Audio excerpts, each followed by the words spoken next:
Hello students, this is Dr. Shikha Gupta. Welcome to my channel Commerce Classes. Previous lecture में हमने financial management का meaning किया था, finance function किया था। फाइनेंस फंक्शन को हम 3 डिसीजंस ऑफ फाइनेंशियल मैनेजमेंट भी बोलते हैं, जिसमें investment decision, financing decision and dividend decision cover किया था। आज करते हैं objectives of financial management. Financial management के ऑब्जेक्टिव्स क्या हैं? बेसिकली 2 तरह के ऑब्जेक्टिव्स होते हैं, profit maximisation and wealth maximisation. क्या क्या है ये? अच्छा, एक सिंपल से क्वेश्चन का आंसर करिए। अगर आप एक छोटा सा बिजनेस स्टार्ट करते हैं तो आपका ऑब्जेक्टिव क्या होगा उस बिजनेस को स्टार्ट करने का? क्या चाहते हैं आप उस बिजनेस से? आप चाहेंगे कि प्रॉफिट अर्न करें आप, है ना? आपका रेवेन्यू ज़्यादा से ज़्यादा हो और आप प्रॉफिट अर्न करें, ठीक है? तो यही क्या है? Profit maximisation objective. ठीक, ये ओल्ड टाइप का ऑब्जेक्टिव है, मॉडर्न ऑब्जेक्टिव वेल्थ मैक्सिमाइजेशन है। ठीक है, इसमें कुछ लिमिटेशंस रही होंगी, इसलिए वेल्थ मैक्सिमाइजेशन ऑब्जेक्टिव आया। समझते हैं प्रॉफिट मैक्सिमाइजेशन ऑब्जेक्टिव है क्या। प्रॉफिट मैक्सिमाइजेशन ऑब्जेक्टिव बेसिकली जब आया था ना, वो 19th सेंचुरी में ये कॉन्सेप्ट आया था प्रॉफिट मैक्सिमाइजेशन ऑब्जेक्टिव का। और 19th सेंचुरी में बिजनेस किस टाइप के हुआ करते थे? मोस्टली बिजनेसेस किस टाइप के हुआ करते थे? फीचर्स क्या थे बिजनेस स्ट्रक्चर के? फीचर्स थे कि बिजनेस सेल्फ फाइनेंस्ड हुआ करते थे, सोल प्रोप्राइटरशिप हुआ करती थी। तो इस तरह के बिजनेस का मेन ऑब्जेक्टिव क्या था कि ज़्यादा से ज़्यादा प्रॉफिट अर्न किया जाए। जैसा कि अभी आपने सोचा कि आप बिजनेस क्यों करेंगे, जिससे प्रॉफिट ज़्यादा से ज़्यादा अर्न कर पाएँ, ठीक है ना? तो यही क्या है? Profit maximisation objective. डिटेल पढ़ते हैं इसकी क्या है। Maximisation is the process of maximising profits. Profit maximisation क्या है? प्रॉफिट को मैक्सिमाइज करने का प्रोसेस है for a company by increasing revenues और रिड्यूसिंग कॉस्ट। या तो रेवेन्यू बढ़ा दो या कॉस्ट कम कर दो प्रोडक्ट की, तो क्या होगा? प्रॉफिट बढ़ जाएगा, मैक्सिमाइज हो जाएगा, ठीक है? नेक्स्ट क्या है? This is often seen as the primary objective of financial management. ये मोस्टली देखा जाता है, ये प्राइमरी ऑब्जेक्ट होता है फाइनेंशियल मैनेजमेंट का, as it directly affects the bottom line of the company. क्योंकि ये कंपनी की डायरेक्टली बॉटम लाइन को अफेक्ट करता है। बॉटम लाइन क्या होती है? बॉटम लाइन होती है प्रॉफिट, प्रॉफिट या नेट प्रॉफिट कह सकते हो, ठीक है? नेट प्रॉफिट क्या है? Bottom line. बॉटम लाइन है तो टॉप लाइन भी कुछ होगी। टॉप लाइन होती है सेल्स। सेल्स क्या होती है? टॉप लाइन, ठीक है? तो डायरेक्ट फोकस किस चीज पर है प्रॉफिट मैक्सिमाइजेशन ऑब्जेक्टिव में? बॉटम लाइन पर, मतलब नेट प्रॉफिट पर, ठीक है? In order to achieve this objective companies often focus on increasing sales, reducing cost और optimising pricing strategy. Profit maximisation objective को अचीव करने के लिए कंपनी किस पर फोकस करती है? सेल्स पर, सेल्स को बढ़ाने पर, या फिर कॉस्ट को कम करने पर, या फिर प्राइसिंग स्ट्रेटजी को कुछ चेंज करने पर, या प्राइसिंग स्ट्रेटजी कुछ अच्छी सी अपनाने पर, ठीक है? The guiding principle is to select assets, projects and decisions which are profitable and reject those which are not. Guiding principle क्या है प्रॉफिट मैक्सिमाइजेशन ऑब्जेक्टिव का? किसी कंपनी का मेन ऑब्जेक्टिव क्या है? प्रॉफिट मैक्सिमाइज करना है, कि ज़्यादा से ज़्यादा प्रॉफिट हो। तो उसका गाइडिंग प्रिंसिपल क्या होगा किसी भी डिसीजन को लेने के पीछे? उसका गाइडिंग प्रिंसिपल होगा कि जिस भी डिसीजन से, मान लीजिए 3 ऑप्शन है उसके पास, option A, B and C. Company के पास 3 ऑप्शन है, option A, B and C. तो कंपनी किस ऑप्शन को चूज करेगी? अगर उसका प्रॉफिट मैक्सिमाइजेशन ऑब्जेक्टिव है, कंपनी उस ऑप्शन को चूज करेगी जिसमें प्रॉफिट सबसे ज्यादा आ रहा हो, ठीक है? गाइडिंग प्रिंसिपल क्या है? सिर्फ और सिर्फ एक बेसिस पर कंपनी किसी भी ऑल्टरनेटिव को एक्सेप्ट या रिजेक्ट करेगी। वो क्या बेसिस होगा? प्रॉफिट। प्रॉफिट ज्यादा से ज्यादा है तो कंपनी उसको सेलेक्ट कर लेगी, अदरवाइज रिजेक्ट कर देगी, ठीक है? बात समझ में आई? और कोई पैरामीटर नहीं है यहाँ पर ऑल्टरनेटिव को सेलेक्ट करने का या रिजेक्ट करने का, ठीक? ये इसका सबसे बड़ा डीमेरिट है। चलिए नेक्स्ट पढ़ते हैं। However the focus on profit maximisation can sometimes lead to short term decision making that may not be in the best long term interest of the company. Profit maximisation objective में क्या हुआ? Short term decision making ली जा रही है। मोटा मोटी देखा जा रहा है प्रॉफिट किस में ज्यादा है, उस ऑल्टरनेटिव को चूज कर लिया, बाकी का किसी फैक्टर को देखा ही नहीं, ठीक है, बाकी किसी और चीज को कंसीडर ही नहीं किया, तो ये शॉर्ट टर्म डिसीजन मेकिंग के लिए तो ठीक है, पर ये लॉन्ग टर्म सक्सेस के लिए, किसी भी बिजनेस के लॉन्ग टर्म इंटरेस्ट के लिए ठीक नहीं है। बात समझ में आई? चलिए अब देखते हैं कुछ पॉइंट्स जो प्रॉफिट मैक्सिमाइजेशन ऑब्जेक्टिव के फेवर में है। जस्टिफिकेशन क्या है प्रॉफिट मैक्सिमाइजेशन ऑब्जेक्टिव का? तो फर्स्ट पॉइंट है सर्वाइवल। सर्वाइव करने के लिए, कॉम्पिटिटिव एनवायरनमेंट में सर्वाइव करने के लिए किसी भी बिजनेस को क्या चाहिए कि वो प्रॉफिट जनरेट करे, है ना? तो जनरेट प्रॉफिट करना ही मेन मोटिव होता है किसी भी बिजनेस का, सर्वाइवल के लिए जरूरी भी है प्रॉफिट अर्निंग, ठीक है? तो सर्वाइवल के हिसाब से प्रॉफिट मैक्सिमाइजेशन ऑब्जेक्टिव बिल्कुल ठीक बैठ रहा है, ठीक है। नेक्स्ट है एफिशिएंसी। एफिशिएंसी, अगर प्रॉफिट अर्निंग कर रही है कंपनी, प्रॉफिट मैक्सिमाइज करने पर फोकस है किसी कंपनी का, तो कंपनी क्या करेगी? एफिशिएंटली वर्क करेगी, प्रोडक्टिविटी ज्यादा होगी, कॉस्ट कम हो जाएगी, ठीक है, क्योंकि फोकस किस चीज पर है? फोकस है कंपनी का प्रॉफिट बढ़ाने पर। और अभी मैं पहले भी बता चुकी हूं प्रॉफिट कैसे बढ़ सकता है, या तो सेल बढ़ा दी जाए या कॉस्ट कम कर दी जाए। तो कंपनी क्या करेगी? एफिशिएंटली वर्क करेगी, क्योंकि उसका मेन फोकस किस चीज पर है? ज्यादा से ज्यादा प्रॉफिट अर्न करने पर। बात समझ में आई? तो ये क्या हुआ? प्रॉफिट मैक्सिमाइजेशन ऑब्जेक्टिव जस्टिफाई हुआ एफिशिएंसी के पॉइंट से, ठीक है। नेक्स्ट है ग्रोथ। किसी भी कंपनी का फोकस अगर प्रॉफिट मैक्सिमाइज करने में है, तो अब कंपनी ज्यादा से ज्यादा प्रॉफिट अर्न करेगी, और ज्यादा से ज्यादा प्रॉफिट अर्न करेगी तो उस प्रॉफिट को फिर से अपनी कंपनी में री इन्वेस्ट करेगी, और री इन्वेस्ट करने से क्या होगा? कंपनी की ग्रोथ होगी, कंपनी एक्सपेंड करेगी, ठीक है। नेक्स्ट है इकोनॉमिक बेनिफिट्स। इकोनॉमिक बेनिफिट्स क्या है कंपनी के? अगर प्रॉफिट मैक्सिमाइजेशन ऑब्जेक्टिव है किसी कंपनी का, तो इकोनॉमिक बेनिफिट्स क्या है कि कंपनी ज्यादा से ज्यादा टैक्स पे करेगी, जॉब्स क्रिएट करेगी, वेल्थ जनरेट करेगी, ठीक है। तो ये तो पॉइंट्स हो गए जस्टिफिकेशन प्रॉफिट मैक्सिमाइजेशन के फेवर में। अब बात करते हैं लिमिटेशंस की या क्रिटिसिज्म की। कुछ डीमेरिट भी होंगे, कुछ लिमिटेशंस भी हैं प्रॉफिट मैक्सिमाइजेशन ऑब्जेक्टिव की। वो क्या है? फर्स्ट पॉइंट है एम्बिग्यूटी। एम्बिग्यूटी क्या है? ये ऑब्जेक्टिव बड़ा ही अनक्लियर है। इस ऑब्जेक्टिव में ये नहीं बताया कि प्रॉफिट का मीनिंग क्या है। ये जो प्रॉफिट मैक्सिमाइजेशन करने की बात की जा रही है, इसमें प्रॉफिट क्या है ये क्लियर ही नहीं है, ठीक है। हो सकता है ये प्रॉफिट ग्रॉस प्रॉफिट हो सकता है ऑपरेटिंग प्रॉफिट हो सकता है नेट प्रॉफिट हो सकता है प्रॉफिट आफ्टर टैक्स हो सकता है प्रॉफिट बिफोर टैक्स हो सकता है शॉर्ट टर्म प्रॉफिट हो सकता है लॉन्ग टर्म प्रॉफिट हो सकता है टोटल प्रॉफिट हो सकता है rate of profit rate of profit मतलब परसेंटेज ऑफ प्रॉफिट, ठीक है। हो सकता है रिटर्न ऑन कैपिटल एम्प्लॉयड हो सकता है रिटर्न ऑन टोटल असेट हो सकता है return on share holders equity हो। तो यहाँ पर ये क्लियर नहीं है कि इस प्रॉफिट का मीनिंग क्या है, ठीक है। जो कंपनी चाह रही है वो प्रॉफिट आफ्टर टैक्स पर फोकस कर रही है, हो सकता है कोई रेट ऑफ प्रॉफिट पर फोकस कर रही है, हो सकता है कोई रिटर्न ऑन टोटल असेट पर फोकस कर रही है। तो ये क्लियर नहीं है कि प्रॉफिट मैक्सिमाइजेशन ऑब्जेक्टिव में प्रॉफिट का मीनिंग बेसिकली क्या है, ठीक है। चलिए नेक्स्ट पॉइंट क्या है? नेक्स्ट डीमेरिट या डिसएडवांटेज बोल सकते हो। नेक्स्ट है timing of benefits. Timing of benefits या कह सकते हो time value of money.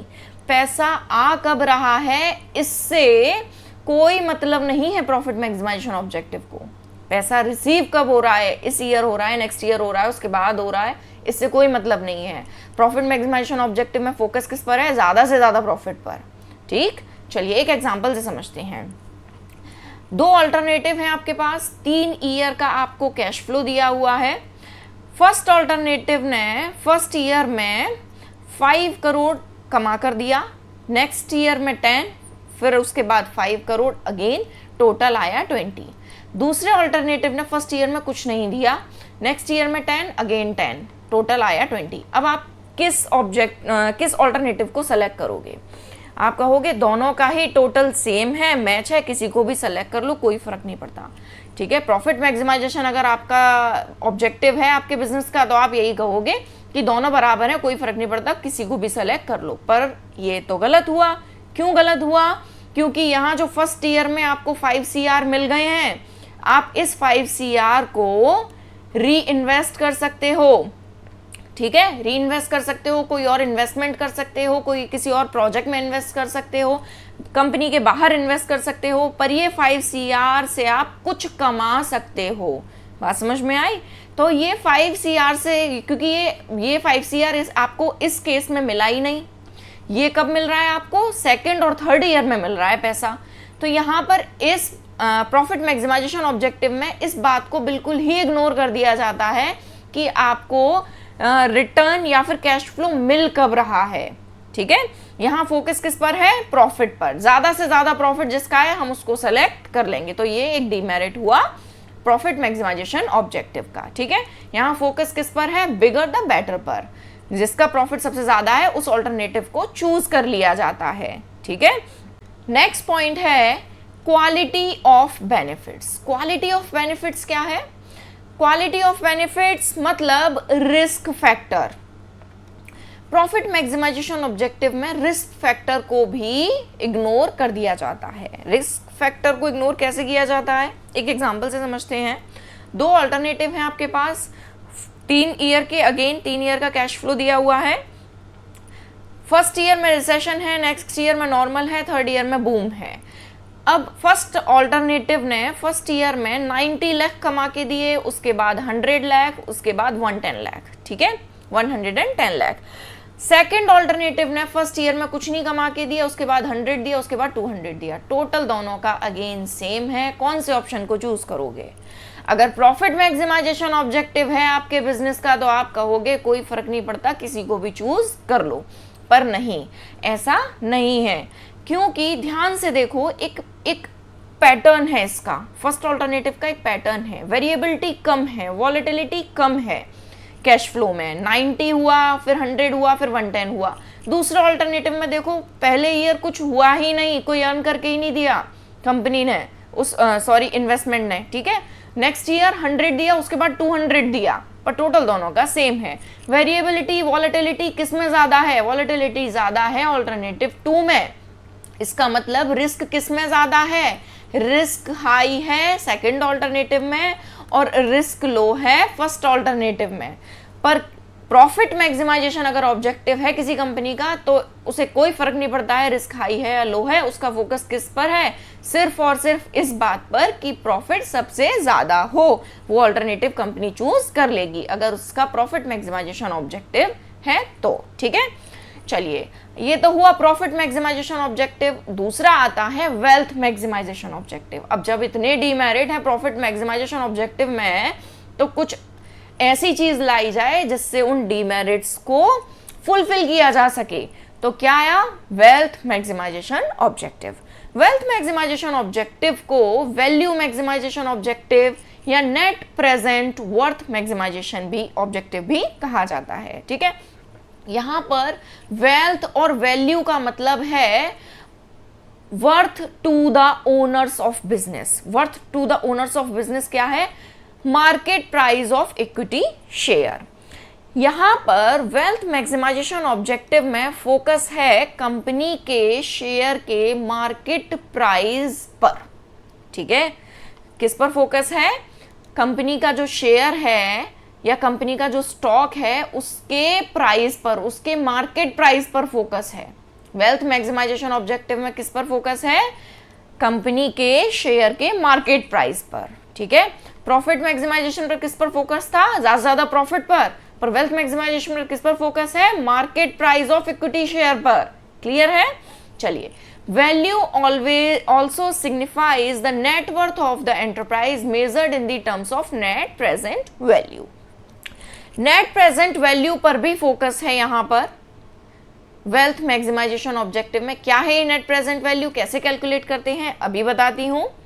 Net present value gross profit, gross present value minus cost of capital investment होता है, ठीक है।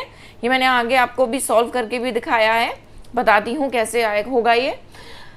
सिंपली समझिए, यहां पर मेन 2-3 चीजों पर फोकस है। एक तो market price of equity share, wealth maximisation objective में 3 चीजों पर फोकस है। एक तो हुआ market price of equity share, दूसरा है नेट प्रेजेंट वैल्यू एनपीवी, और तीसरा है cash flow. Value maximisation objective is based on the concept of cash flow. तीसरा है कैश फ्लो, 3 चीजों पर फोकस है, ठीक है। कैश फ्लो क्या है? That is benefits are measured in the terms of cash flow and cost are expressed in the terms of cash outflow. Profit maximisation objective में किसको बेस माना जाता था? अकाउंटिंग प्रॉफिट को। प्रॉफिट मैक्सिमाइजेशन ऑब्जेक्टिव में एक पीरियड के बाद कितना प्रॉफिट अर्न किया कंपनी ने, इस पर फोकस होता था।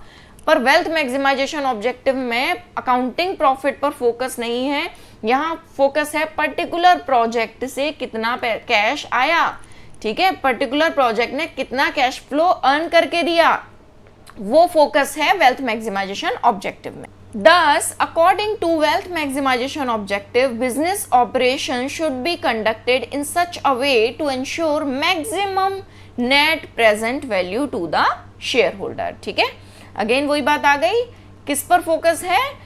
Maximum net present value. Maximum net present value to the shareholder means market price of equity share. Clear है? चलिए अब समझते हैं नेट प्रेजेंट वैल्यू क्या है। चलिए नेट प्रेजेंट वैल्यू समझने से पहले आपको एक एग्जांपल से समझाती हूं, तब आऊंगी नेट प्रेजेंट वैल्यू पर। 2023 चल रहा है, इससे पहले रहा होगा 22 और इससे पहले रहा होगा 21, ठीक है। आज अगर कोई प्रोडक्ट फॉर एग्जांपल एप्पल आज मिल रहा है 120 पर केजी, तो क्या लास्ट ईयर भी इतना मिल रहा होगा?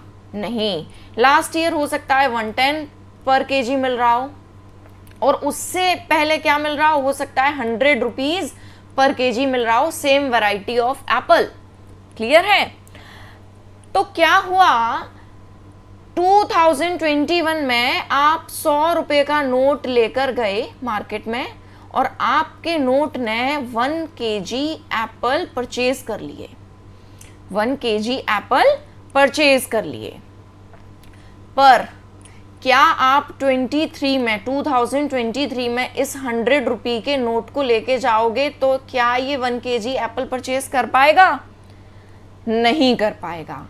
इसका मतलब क्या हुआ, पहले ये 100 के नोट में इतनी पावर थी, इस 100 के नोट की इतनी वैल्यू थी कि ये 1 किलो से परचेज कर ले, पर आज सेम उसी 100 के नोट में उतनी पावर नहीं बची, उतनी वैल्यू नहीं बची कि वो 1 किलो सेब परचेज कर ले। इसका मतलब ये कल का 100 का नोट और आज का 100 का नोट इक्वल नहीं है। बात समझ में आ रही है? तो ये क्या हुआ, वैल्यू या कह सकते हो परचेजिंग पावर कम हो गई। अब 100 के नोट की वैल्यू या 100 के नोट की परचेजिंग पावर जो पहले थी वो अब नहीं है, अब वो कम हो गई 2023 में, ठीक है। अब बात करते हैं ये नेट प्रेजेंट वैल्यू से कैसे लिंक कर रहा है। नेट प्रेजेंट वैल्यू से ये इस तरह लिंक कर रहा है, मान लीजिए कोई एक इन्वेस्टमेंट हम कर रहे हैं, हम कोई एक इन्वेस्टमेंट कर रहे हैं जो first year, second year, third year, fourth year में हमको यहाँ पर 10 लाख कमा कर दे रही है। ये इन्वेस्टमेंट यहाँ पर 12 लाख, यहाँ पर 11 लाख और यहाँ 9 लाख, ठीक है। अब हम क्या करेंगे, क्योंकि ये 9 लाख की वैल्यू फोर्थ ईयर में क्या होगी हमें नहीं पता, हम तो इसको आज के हिसाब से लेकर चल रहे हैं ना। जैसे हम आज हमारे पास 100 रुपये हैं तो हम सोच रहे हैं 1 किलो सेब आ जाएगा, तो हम ये नहीं सोच सकते कि फ्यूचर में भी 100 के नोट से 1 किलो सेब आ जाएगा, क्योंकि महंगाई बढ़ रही है, इन्फ्लेशन बढ़ रहा है, तो हमको इसके इस 9 लाख की वैल्यू नहीं पता। उसके लिए हम क्या करेंगे, पर हमको डिसीजन आज ही लेना है, हमको कौन सा इन्वेस्टमेंट करना है। ये तो एक ऑल्टरनेट ए हुआ, इसी तरह से ऑल्टरनेटिव बी है, सी है, डी है। डिसीजन हमको आज ही लेना है, हमको कौन सा वाला ऑल्टरनेटिव चूज करना है, कौन सा वाला इन्वेस्टमेंट करना है। तो हम क्या करेंगे, हम इन सारे कैश फ्लोज की प्रेजेंट वैल्यू कैलकुलेट करेंगे।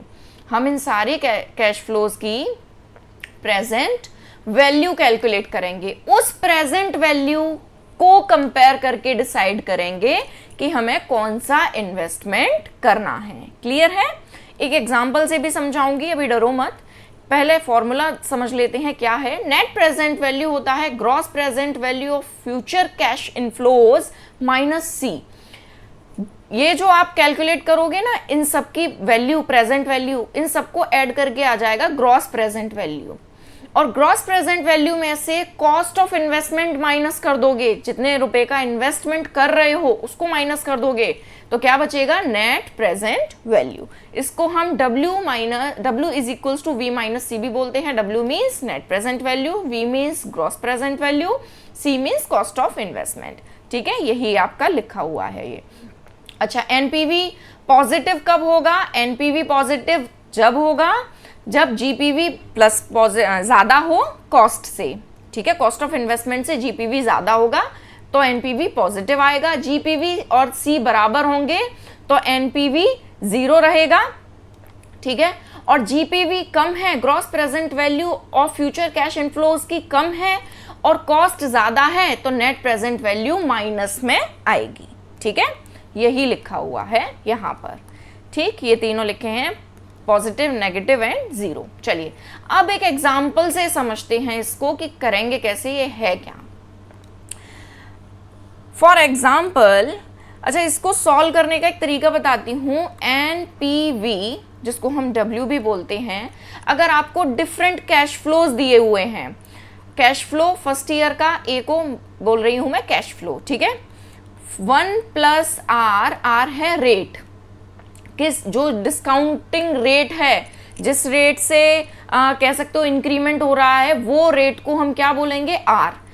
ठीक, यहां पर आ जाएगा 1 क्योंकि ये फर्स्ट ईयर का है। प्लस करेंगे A2 सेकेंड ईयर का cash flow, 1 plus R again rate, और सेकेंड ईयर है तो आ जाएगा 2। अगेन A3 1 प्लस आर और यहां आ जाएगा 3। ठीक है, इसी तरह से जितना भी होगा वहां तक हम ऐड करते चले जाएंगे और माइनस क्या करेंगे? C means cost of investment. अब इसे एक एग्जाम्पल से समझते हैं ये कैसे होगा। फॉर एग्जाम्पल, एक कंपनी ने इन्वेस्टमेंट करने का सोचा, कॉस्ट ऑफ इन्वेस्टमेंट था, कॉस्ट ऑफ इन्वेस्टमेंट था 3 लाख रुपीज।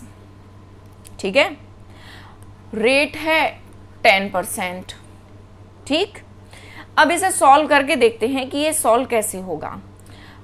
कैश फ्लोज उसी इन्वेस्टमेंट से दिए हुए हैं। ईयर 1 में 1 लाख रुपी, सेकेंड ईयर में अगेन 1 लाख रुपी, थर्ड ईयर में अगेन 1 लाख रुपी, फोर्थ ईयर में फिर से 1 lakh rupee and fifth year में भी 1 लाख रुपी। ठीक है, year year year.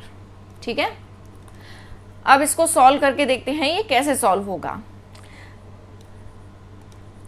First year का कैश फ्लो दिया हुआ है, एनपीवी सॉल्व कर रहे हैं ये, 1 lakh divided by 1 plus R, यहां क्या होगा? आर होगा 10/100। 10/100 को हम 0.1 लिख सकते हैं ना। ठीक है, तो यहां लिख देती हूं मैं 0.1। ठीक, यहां पर पावर आएगी 1, लिखो या मत लिखो एक ही बात है। यहां 1 है क्योंकि इसलिए कह रही हूं, लिखो या मत लिखो, आगे तो लिखना पड़ेगा। ठीक, नेक्स्ट ईयर में है again 1 lakh divided by 1 plus 0.1, यहां आ जाएगा 2। ठीक, again 1 lakh divided by 1 plus 0.1, power आ जाएगी 3। ठीक, इसके बाद सिमिलरली 1 लाख 1 प्लस 0.1, पावर आ जाएगी 4, 1 लाख अपॉन 1 प्लस 0.1 और पावर आ जाएगी 5। ठीक है, अब इसको सॉल्व करके देखेंगे और कॉस्ट दी हुई है, कॉस्ट भी लिख लेते हैं, माइनस सी, कॉस्ट दी हुई है 3 लाख रुपीज। अब इसको जब आप सॉल्व करोगे तो सॉल्व करके आएगा, यहां आ जाएगा फर्स्ट ईयर का कैश फ्लो 90,909 प्लस 82,644, फिर आएगा 75,131, फिर आएगा फोर्थ ईयर का cash flow net present value 68,493, फिर फिफ्थ ईयर का आएगा 62,111। ठीक है, सबको प्लस करेंगे और माइनस करेंगे 3 लाख करके देखते हैं टोटल क्या आ रहा है। ये टोटल आ रहा है 3,79,288। माइनस करेंगे 3 लाख को, नेट प्रेजेंट वैल्यू आई 79,288 रुपीज। क्लियर है? अच्छा, ये जो आपको मैं इतनी बड़ी कैलकुलेशन बता रही हूं ना, इसको बड़ा इजी तरीके से भी सॉल्व किया जा सकता है। टेबल्स अवेलेबल होती हैं इसकी, प्रेजेंट वैल्यू की, फ्यूचर वैल्यू की। जिस तरह से अभी हम प्रेजेंट वैल्यू निकाल रहे हैं, फ्यूचर कैश फ्लो की प्रेजेंट वैल्यू निकाल रहे हैं, उसी तरह से प्रेजेंट कैश फ्लो की फ्यूचर वैल्यू भी निकाली जा सकती है। उसके फॉर्मूलाज क्या होते हैं, कैसे टेबल में चेक करते हैं वैल्यू, ये सब मैं आपको एक और लेक्चर कराऊंगी, टाइम वैल्यू ऑफ मनी, उसमें कवर कराऊंगी। ठीक है, अभी टेंशन मत लो, अभी सिर्फ इस लेक्चर के लिए इतना समझ लो कि वेल्थ मैक्सिमाइजेशन ऑब्जेक्टिव में नेट प्रेजेंट वैल्यू कैसे निकालते हैं। बात समझ में आई? अगर थ्योरी आए तो आप सिर्फ फॉर्मूला लिखकर इसको समझा देना, ये वाला फॉर्मूला लिख सकते हो और ये वाला फॉर्मूला लिख सकते हो और समझा सकते हो। ठीक है, अगर सॉल्व करने आ जाता है तो मैंने आपको बता दिया है, कोई वैल्यू आपके पास कोई टेबल नहीं भी हो तो भी आप सॉल्व कर सकते हो आराम से नेट प्रेजेंट वैल्यू। क्लियर है? तो इस वाले इन्वेस्टमेंट में क्या पता चला कि नेट प्रेजेंट वैल्यू पॉजिटिव आ रही है, इसका मतलब इस इन्वेस्टमेंट को, इस ऑल्टरनेटिव को कंसीडर कर सकते हैं क्योंकि ये नेट प्रेजेंट वैल्यू पॉजिटिव में है। क्लियर है? अब कंपेयर करेंगे और ऑल्टरनेटिव्स की नेट प्रेजेंट वैल्यू क्या क्या आ रही है। जिसकी नेट प्रेजेंट वैल्यू ज्यादा होगी उसको कंसीडर किया जा सकता है। बात समझ में आई? चलिए, आई होप आपको वीडियो समझ में आया होगा। Thanks for watching, bye bye.